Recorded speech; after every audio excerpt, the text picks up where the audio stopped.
O título da mensagem de hoje é Graça Perfeita para Famílias Imperfeitas. Graça Perfeita para Famílias Imperfeitas. E o meu texto está em João, capítulo 2. Abramos as nossas Bíblias. Em João, capítulo 2, a história do primeiro milagre que Jesus fez no casamento em Caná da Galileia. Estamos prontos? João, capítulo 2, versículo 1. 3 dias depois, houve um casamento em Caná da Galileia, achando-se ali a mãe de Jesus. Jesus também foi convidado. Aqueles que têm uma caneta podem grifar essa palavra. Jesus foi convidado. Coisa muito importante num casamento. Jesus foi convidado com os seus discípulos para o casamento. Tendo acabado o vinho, a mãe de Jesus lhe disse: eles não têm mais vinho. Mas Jesus lhe respondeu: mulher, que tenho eu contigo? Ainda não é chegada a minha hora. Então ela falou aos serventes, outra frase que você devia grifar: fazei tudo o que ele vos disser. Então, Jesus é convidado, número 1. Segundo, fazei tudo o que ele vos disser. Estavam ali 6 talhas de pedra que os judeus usavam para as purificações, e cada uma levava 2 ou 3 metretas. Metreta é um tipo de um vaso que carrega água, e a talha é um vaso maior. Então enche aquele vaso pequeno, depois vai encher o outro que é maior. A metreta enche a talha. Enchei de água as talhas, e eles as encheram totalmente. Então lhes determinou: tirai agora e levai ao mestre-sala. Eles o fizeram. Tendo o mestre-sala aprovado a água transformada em vinho, então aí está o milagre, né? A água transformada em vinho, não sabendo de onde viera, se bem que o sabiam os serventes que haviam tirado a água, chamou o noivo e lhes disse: todos costumam pôr primeiro bom vinho, e quando todos já beberam fartamente, servem o inferior. Tu, porém, guardaste o bom vinho até agora. Ou seja, Jesus produziu um vinho de primeiríssima qualidade. Com este deu Jesus princípio aos seus sinais em Caná da Galileia, manifestou a sua glória. Essa é a 4ª frase que você devia grifar. Ele manifestou a sua glória e seus discípulos creram nele. Graça perfeita para famílias imperfeitas. Gente, como é que começa o nosso casamento? Ou começa um casamento? Começa com um namoro, a gente se conhece, aí tem o dia do casamento, certo? Tem a cerimônia. Uma vez a Marta e eu estávamos recentemente assistindo uma cerimônia de casamento, e foi assim, sabe aquela coisa de cinema?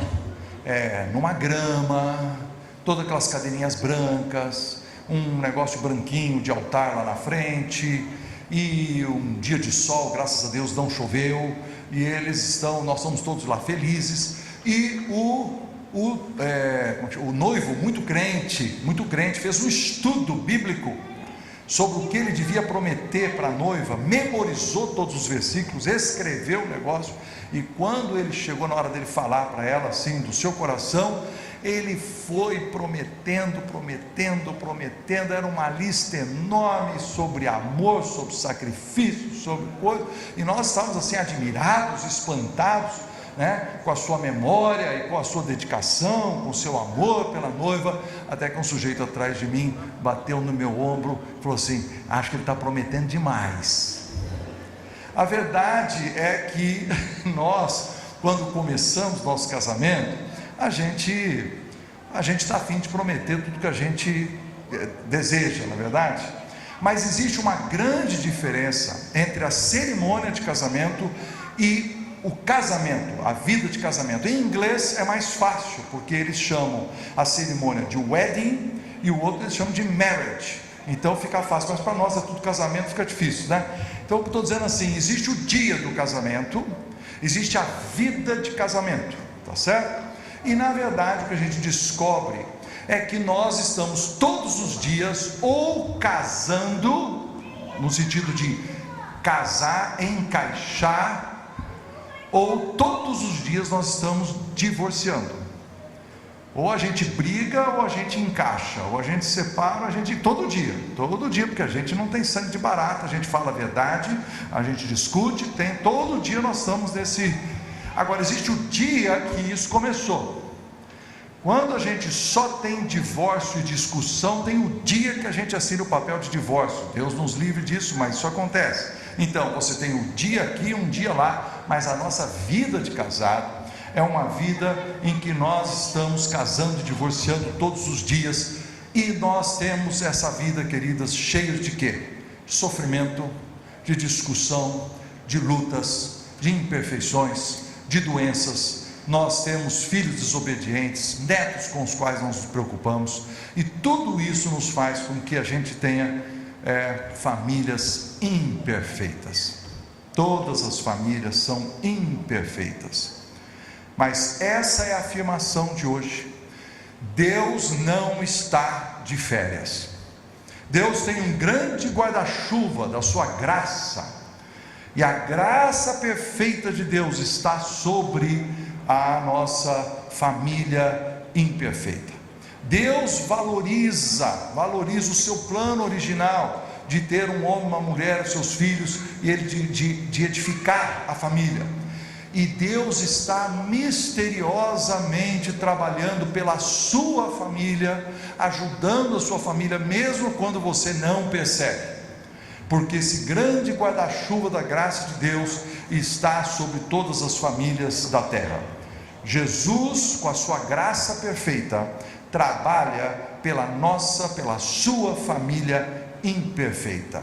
Então veja bem, se isso é um fato, e de que Deus está trabalhando por nós, de que Deus está zelando pelos nossos relacionamentos, pelos nossos filhos, pelos nossos netos, que Deus está cuidando de nós de alguma forma, se Deus está fazendo tudo isso, e esse é o grande guarda-chuva da graça, o que nós, debaixo do guarda-chuva, devemos fazer?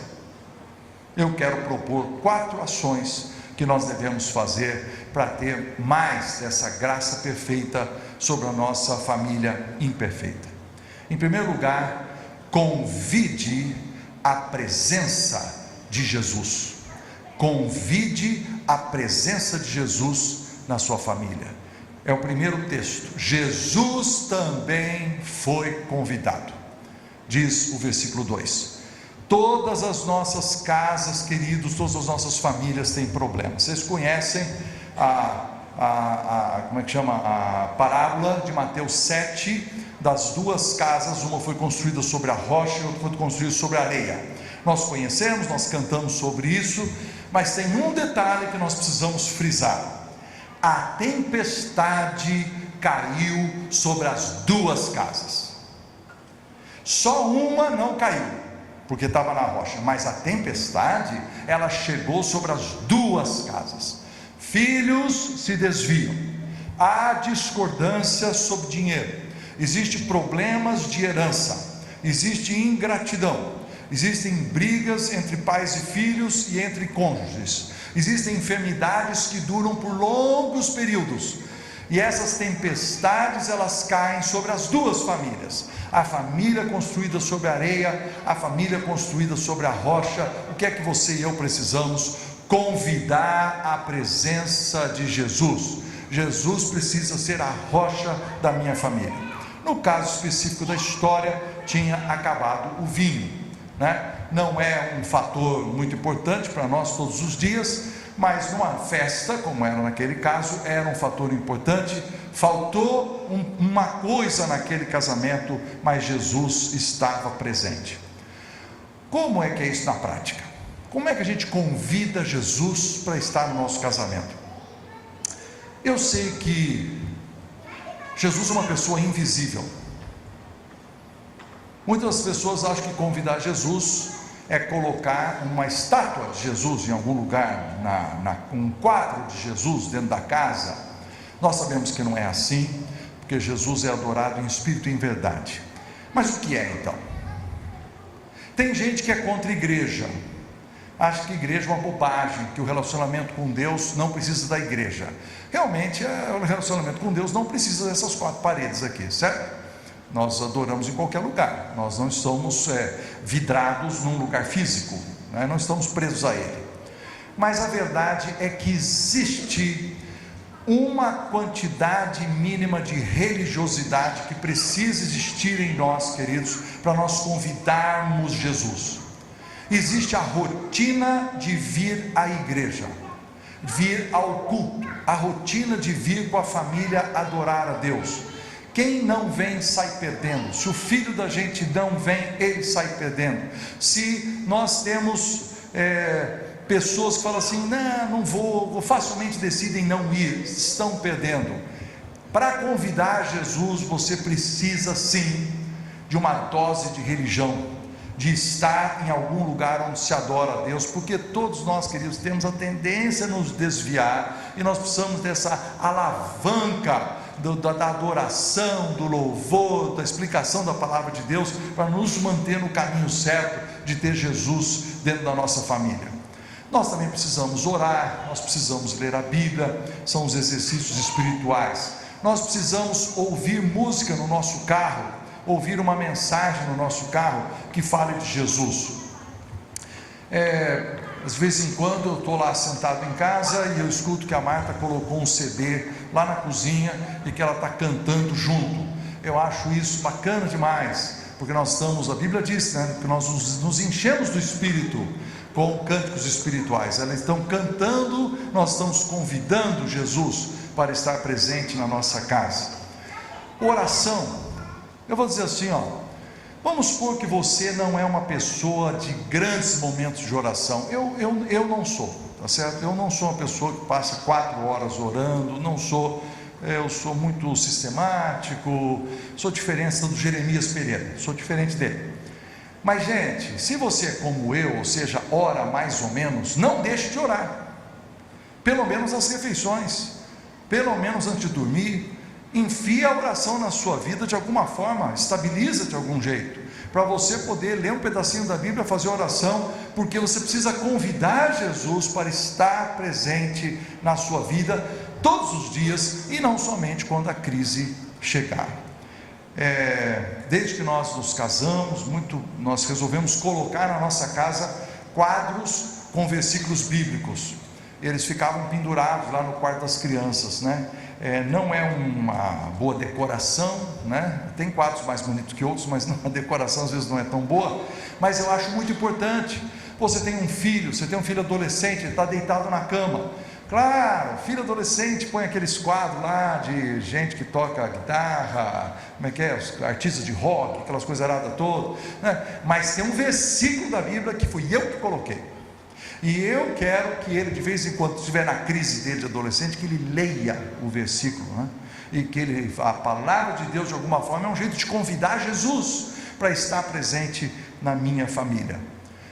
Eu conhecia um casal, ela era arquiteta, nós encontramos eles na praia, em João Pessoa, estávamos conversando, e ele falou assim, nós agora tivemos uma mania, como ela desenha muito bem, ela colocou um quadro branco pregado na parede do lado da mesa do café, e quando ela ensina a Bíblia para os filhos pequenos, ela faz desenhinhos para poder ilustrar e ficar mais fácil para a criança poder entender. O que ela está fazendo?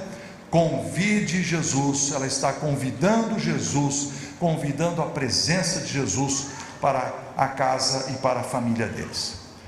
Esse é o grande guarda-chuva da graça. Jesus trabalha por nós. Primeira coisa que você deve fazer, convide a presença de Jesus.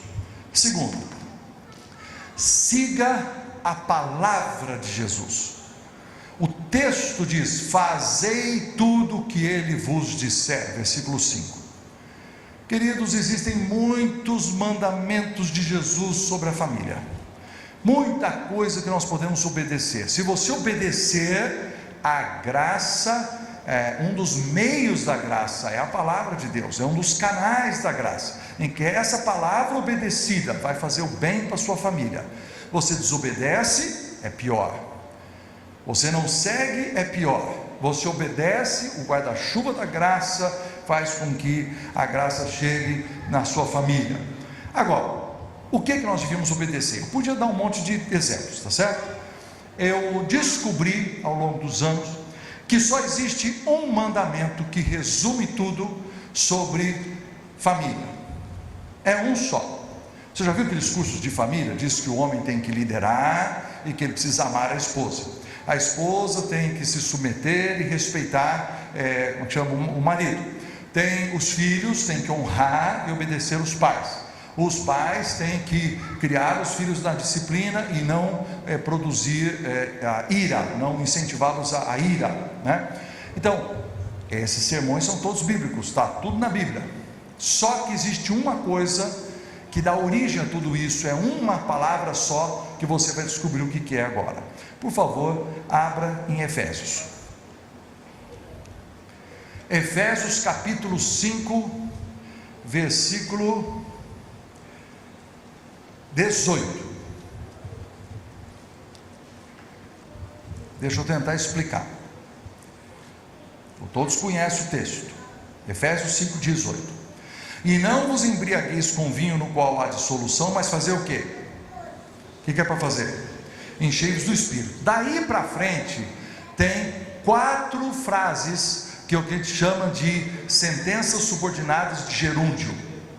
Lamento, tem gente que não entendeu nada. É o seguinte, são aquelas frases que terminam, começam com o verbo tem ando, endo e indo, tá certo? Então veja bem, olha aqui para mim, aqui ó, enchei-vos do Espírito. Como? Aí tem um monte de ando. Primeiro, falando entre vós com salmos. Depois, entoando e louvando de coração o Senhor em hinos e cânticos espirituais. Depois, dando sempre graças por tudo ao nosso Deus, em nome do nosso Senhor Jesus Cristo, e sujeitando-vos uns aos outros no temor de Cristo. Tem 4 frases, tá? Então, como é que eu fico cheio do Espírito Santo? Como é que o Espírito Santo enche a minha casa? Como é que o Espírito Santo enche o meu lar e a minha pessoa? São 4 coisas. Eu tenho que falar os salmos, são a Bíblia. Eu tenho que entoar a música. Eu tenho que agradecer, dando graças, gratidão, ao invés de falar mal dos outros, ao invés de murmurar. E por fim, esse versículo 21, sujeitando-vos uns aos outros no temor de Cristo. No versículo 22, diz o texto: as mulheres sejam submissas aos seus próprios maridos. Eu fui fazer um estudo, fiquei abismado, meu queixo quase bateu na mesa, de que a palavra ser submissa não está no original grego.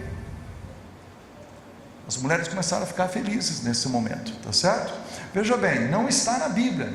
Ele foi colocado aí por repetição para facilitar a nossa vida, a nossa compreensão.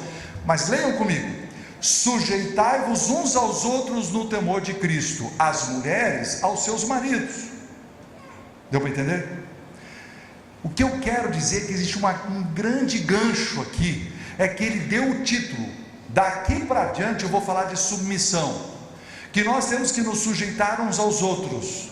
É verdade isso na igreja, é verdade no nosso emprego, é verdade no trânsito, na nossa família também. Sujeitando-vos uns aos outros no temor de Cristo, as mulheres aos seus maridos, os maridos amando as suas mulheres, os filhos obedecendo os pais não irritando os filhos. Tudo tem a ver com submissão. Todos nós precisamos aprender a submissão mútua. O que é a submissão? É eu me colocar embaixo e levantar o outro. Eu falar, o outro é mais importante. No emprego eu faço isso, né? No emprego eu faço. Se o chefe fica bravo, sim senhor, não quero perder o emprego. Aí eu levanto o cara, e ele sente que ele é o chefe ali da cocada preta, certo? Agora, quando chega no casamento, ao invés de eu levantar a mulher, eu critico ela. A mulher, ao invés de levantar o marido, critica ele. O filho, ao invés de levantar o pai, critica. O pai, ao invés de levantar o filho, está vendo? Tem um negócio errado. Dentro de casa, se eu vou seguir a palavra de Jesus, vamos levar para casa um mandamento só, que é: submeta-se e levante o outro. Por exemplo, o marido, diz a Bíblia que ele tem que amar a sua esposa. O que é isso? Amar a sua esposa é ele se sacrificar para o bem dela. Deixa eu dar um exemplo. Por exemplo, o que o marido não quer fazer quando chega em casa? Não quer conversar. E o que a mulher mais quer? E como é que você sabe que vai dar pau? É quando a mulher diz assim: Bem, senta aí que nós precisamos conversar. Quando ela fala precisamos conversar, nós já sabemos que tem rolo, tá certo? É um negócio que a mulher, existe um relatório chamado relatório Haidt, escrito por uma mulher feminista americana chamada Sheer Haidt, tem quase 1000 páginas. Essa é uma feminista. Você acha assim, qual é a tese que ela vai defender num livro desse, né? E ela não defende de que as mulheres querem ser mais independentes. Sabe o que ela diz? Que as mulheres querem ter mais proximidade verbal. Então, maridão, você e eu, se nós queremos levantar a mulher, um jeito que a gente pode fazer é sentar, olhar para ela e ouvir com os olhos, porque ouvir com os ouvidos, você sabe que a mulher já sabe que nós não estamos ouvindo, né? A gente está olhando para o outro lado assim, ela fala, ela já chama, porque sabe, não, tem que olhar para ela e tentar não entrar naquele estado, que chama de que o seu olho fica vidrado assim, né? Você precisa tentar prestar atenção. Isso é amor, queridos, isso é amor. Eu fui uma vez num retiro de casais, eu não era o preletor, Marta e eu fomos, e o sujeito que estava pregando em Cantares, e ele disse assim: uma coisa que Salomão era bom, era em levantar a mulher. Ele elogiava a sua mulher, né? Ele virou para a mulher e falou assim: com as éguas do carro de Faraó eu te comparo, ó querida minha, você é uma égua maravilhosa. Salomão sabia como botar a mulher para cima, não é verdade? Agora, por que ele fez isso? Porque as éguas do Faraó eram aquelas assim, eram as melhores que existiam. Então ele usou uma comparação do dia, né? Aí eu falei assim: nossa, eu vou usar uma dessa. Nós estávamos no meio do retiro de casais, né? Eu preparei todo um discurso, e eu preparei, quando chegou mais ou menos depois do almoço que a gente deitou, e eu lembrei que eu tinha que olhar meus e-mails, e os e-mails só funcionavam na parte central do hotel. Nós éramos um hotel fazenda. Então eu peguei meu computador, e quando eu cheguei na porta, a Marta está deitada na cama, e eu falei para ela assim: ó querida minha, tu que estás aí acostada em nosso leito de amor, fique aqui a descansar, enquanto eu irei mais adiante para pegar os meus e-mails, e voltarei saltitante como cabrito sobre os montes, para nós celebrarmos o nosso amor. Rapaz, a mulher só virou assim e falou assim: com essa barriga aí eu quero ver ele saltitando sobre os montes. Você vê a importância do amor, né, queridos? É verdade, pergunta para ela lá, aconteceu mesmo. Nós maridos precisamos fazer o que? Que nós precisamos elogiar a mulher, colocar a mulher para cima. E a esposa? A esposa, a Bíblia diz claramente: respeite o seu marido.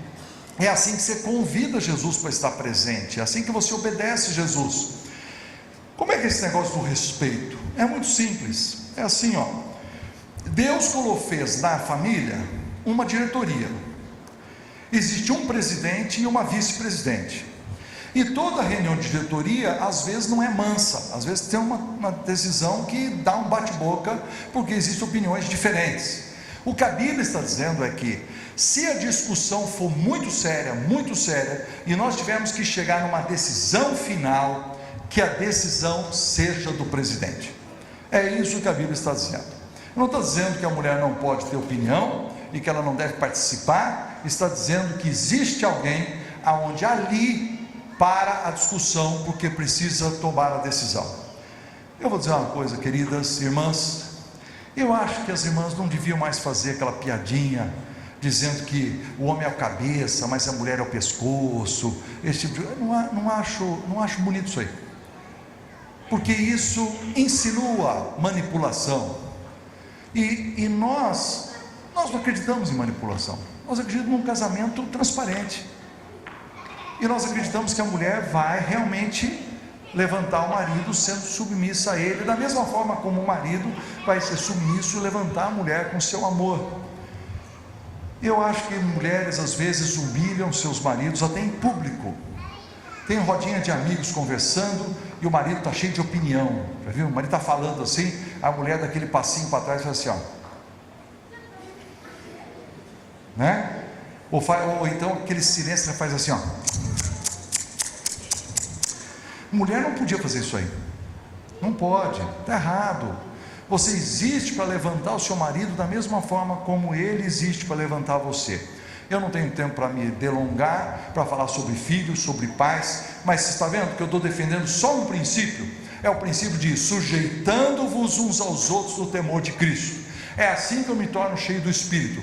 Se nós sairmos daqui para obedecermos só esse mandamento durante uma semana, ou seja, no trânsito, ao invés de você buzinar e exigir seus direitos, você pisa no freio e deixa o outro passar. Se você souber no seu emprego respeitar os seus colegas, se você no seu casamento souber levantar o seu cônjuge, queridos, a nossa vida melhora muito, porque a Bíblia diz que a gente se enche do Espírito através de música, através de Bíblia, através de gratidão e da sujeição uns aos outros no temor de Cristo.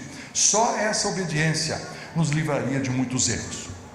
Então vamos de novo. O grande guarda-chuva da graça de Deus. Deus está trabalhando pela sua família. Qual é a sua parte? Primeiro, convide a presença de Jesus. Depois, siga a palavra de Jesus. Por fim, espere os milagres de Jesus. Jesus fez um milagre naquela família, queridos, porque tem horas que nós não temos controle sobre nada que está acontecendo. É verdade que as talhas que Jesus usou não eram especiais, a água que Jesus usou não era especial, as talhas eram de barro, o marido é de barro, a mulher é de barro, os filhos são de barro. A pessoa importante era Jesus. Jesus estava lá, e quando precisou, Jesus fez um milagre. Qual é o controle que aquele noivo tinha sobre a festa? Nenhum. A festa já estava no meio, o vinho já tinha acabado. Bom, isso é verdade na nossa vida, né? Nós somos administradores, eu sou naturalmente, desde que eu nasci, um administrador, um gestor. A gente estabelece rotinas para tudo na vida. Rotina para estudar, rotina para trabalhar, horários. Nós estabelecemos rotinas para os nossos filhos. Agora você vai estudar, agora você vai para a aula de inglês, agora você vai estudar piano, agora você vai... Então nós estabelecemos. Mas vocês concordam comigo? Existe uma hora que nós não controlamos mais. Os filhos ficam adultos, ou eles ficam rebeldes, ou acontece uma coisa inusitada, uma enfermidade que nós não estávamos esperando, e que nós esperávamos que ela passasse, e ela não passou. Ela está em nossa família há muitos anos. Então qual é o controle que nós temos? Muito limitado, muito limitado. Nós na verdade precisamos de Deus. Deus é o único que tem controle de todas as coisas, e Deus às vezes, na sua graça, faz um milagre. Eu preciso afirmar isso com todas as letras, que nem sempre o milagre acontece com todo mundo do mesmo jeito, e tem algumas pessoas que não experimentam certas libertações, e que nós temos que nos submeter a essa grande soberania de Deus, e saber que nem sempre acontece tudo do nosso jeito, e não acontece conosco o que aconteceu com o vizinho. Tem um amigo meu, ele é amigo meu, estudou no seminário de liderança avançada do Haggai, e ele, sabe aquele homem assim, um acadêmico, gestor de uma ONG muito grande, um cara com grande experiência, e nós damos curso de liderança para começar, e você sente assim a atitude, né? Isso aí eu já vi no meu mestrado, eu já até escrevi um artigo sobre isso. Aí você fala sobre metas, ele fala, metas, puxa vida, isso aí até foi fraco, porque eu já estudei isso não sei aonde. O curso do Haggai não é um curso de mestrado, é um curso para mexer com a sua vida, e nós estamos tentando ministrar, e o sujeito está escorregadio, tá certo? Não deixa Deus falar ao coração, até o momento em que você fala sobre a família. Tem uma aula chamada Prioridades e Família. E quando chegou no final dessa aula, você vê aquele homem ajoelhado, com a mão em cima da mesa, em lágrimas, e dizendo: agora Deus me pegou. Mas olha que fantástico, não é fantástico? De que ele permitir que Deus faça o primeiro milagre, é no coração dele. Aquele sujeito tão duro, agora quebrou. Deus fez o milagre. Segundo, um amigo meu também tinha uma filha com uma enfermidade. Você vai tirar foto? Não, vai tirar foto? Vamos tirar aquela bonita com um sorriso, senão, você já viu aquelas fotos de revista que é assim, ó? Tá pronto? Vou sorrir, tá pronto? Publique essa. Aí, pronto, bem melhor. Uma vez puseram a minha foto numa revista que eu estava assim, ó. Pelo amor de Deus, pô, avisa que vai tirar a foto. Aí eu tinha um amigo meu, a filha tinha uma doença, menina com 13 anos.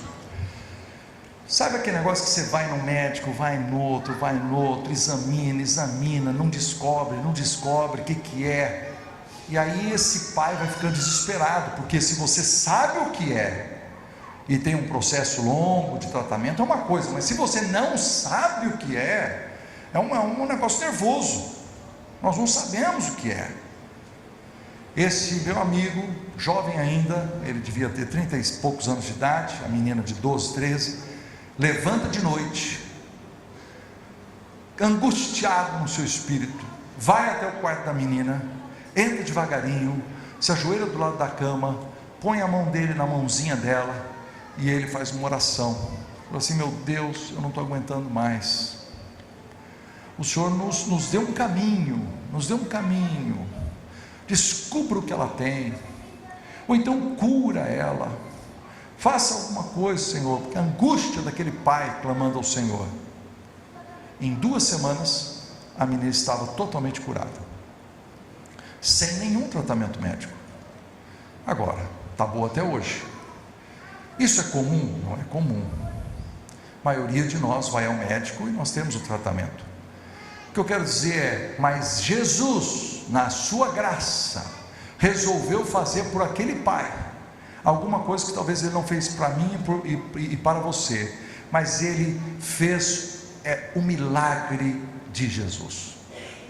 Em cada família diferente. Espere o milagre de Jesus, ore por ele, peça a ele, porque Jesus pode fazer alguma coisa por você, especial, fora dos parâmetros normais da nossa vida, como ele fez em Caná da Galileia. Eu lembro o pior momento que a Marta e eu já passamos na vida. Eu fiquei muito doente, levou 1 ano e meio para eu me recuperar, fiquei com um cansaço extremo, dores no corpo, problemas financeiros, solidão, fiquei deprimido. Foi muito difícil, quase a gente abandonou o ministério.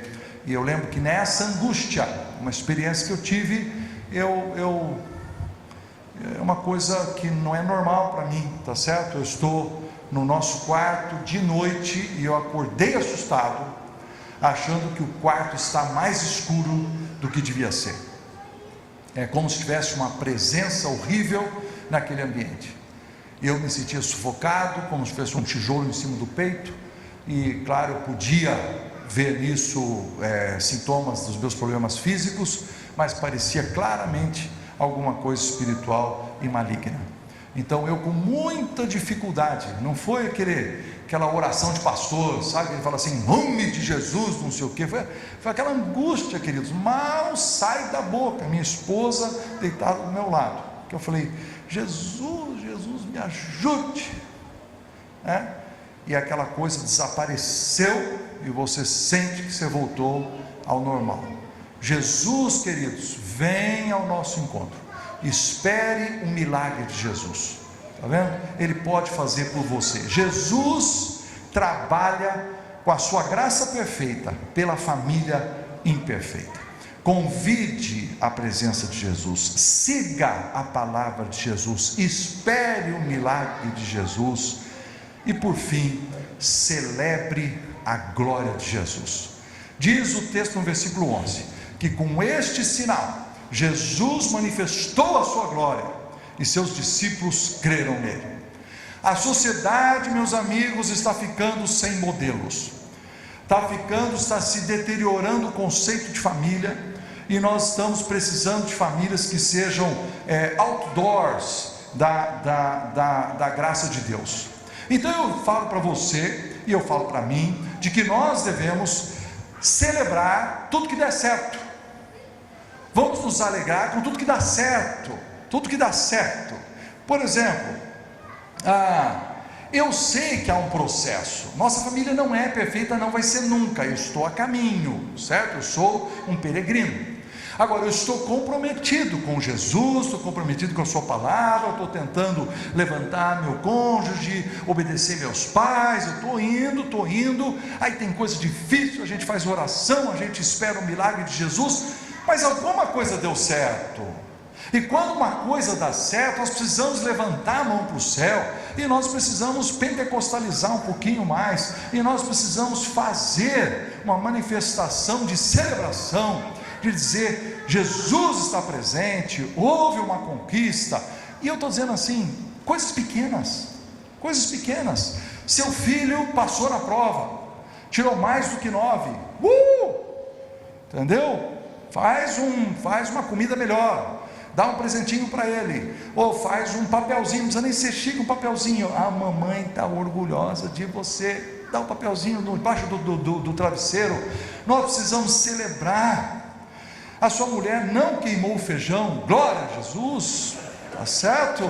Você precisa celebrar, né? O seu marido tinha que fazer aquela apresentação profissional, em que ele preparou o PowerPoint com grande dificuldade, aí ele vai lá nervoso, né? E quando ele fecha, aí você fala: e aí, como é que foi? Ele fala assim: foi bem, pula no pescoço dele, glória a Jesus, o homem conseguiu falar. Entendeu? Temos que levantar as grandes vitórias que acontecem na nossa família. A sua mulher, que tem a mania de ser linguaruda, ela respeitou você em público, dá um beijo nela e fala: bem, eu sabia que naquela hora você ficou torcendo a língua para não falar de mim, mas você se segurou, glória a Jesus. Nós precisamos, tudo que dá certo, queridos, tudo que dá certo, nós precisamos celebrar. Sabe por quê? Porque são pequenas gotas dessa frase: e Jesus manifestou a sua glória. É um filho que acerta, a esposa que acerta, o marido que acerta, é um negócio que dá certo, passou no vestibular, terminou a faculdade, fez aniversário. Gente, nós precisamos ser pessoas que sabem que não é tudo que vai dar certo, mas se nós pudermos celebrar todas as pequenas vitórias, vendo que nelas está um pouquinho da manifestação desse grande guarda-chuva da graça, que permite que nós usufruamos dessa pequena coisa que deu certo na nossa vida. Essa é uma coisa que nós devemos fazer. Eu lembro quando eu era pequeno, meu pai foi médico, trabalhou em Minas Gerais durante alguns anos, foi perseguido pelo Evangelho. A igrejinha presbiteriana onde ele cresceu, naquela cidade, foi colocado fogo 2 vezes na igreja, a mando do padre. Você vê, coisa que hoje não acontece mais, tá certo? Mas é uma coisa assim de doido, história parece coisa de filme, né? Meu pai foi jurado de morte não sei quantas vezes, porque ele falava demais de Jesus, além de cuidar dos pacientes, né?